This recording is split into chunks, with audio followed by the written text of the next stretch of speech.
અરવલ્લી જિલ્લામાં બેફામ ભ્રષ્ટાચાર ચાલી રહ્યો હોય ત્યારે એની વચ્ચે એક વિભાગ જિલ્લા પંચાયતનું આઈસીડીએસ મહિલા અને બાળ વિકાસ વિભાગમાં છેલ્લા કેટલાય સમયથી ઉઘરાણી અને ભ્રષ્ટાચારની સખત ફરિયાદો અને બૂમો ઉઠી રહી છે। તેમાં આજરોજ જિલ્લા વિકાસ અધિકારીને આવેદનપત્ર આપવામાં આવ્યું છે કે અરવલ્લી જિલ્લા પંચાયતના આઈસીડીએસ વિભાગમાં પ્રોગ્રામ ઓફિસર દ્વારા તેમજ સીડીપીઓ દ્વારા જે તાલીમોમાં, સ્વચ્છતાની કીટોમાં,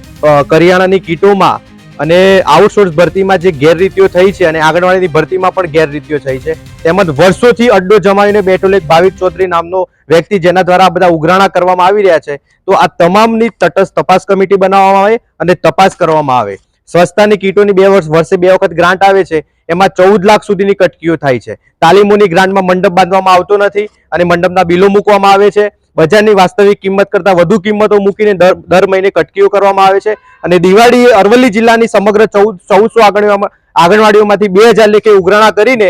34 લાખના ઉઘરાણાની અગાઉ પણ એક અરજી વાયરલ થઈ હતી, તેમાં પણ આજ દિન સુધી કોઈ એક્શન લેવાઈ નથી। એટલે આઈસીડીએસમાં આટલો મસ્ત મોટો ભ્રષ્ટાચાર ચાલી રહ્યો છે તેવા તમામ 9 મુદ્દા સાથે આજે જિલ્લા વિકાસ અધિકારીને ઉગ્ર રજૂઆત કરવામાં આવી છે કે તપાસ કમિટી બનાવીને તપાસ કરવામાં આવે।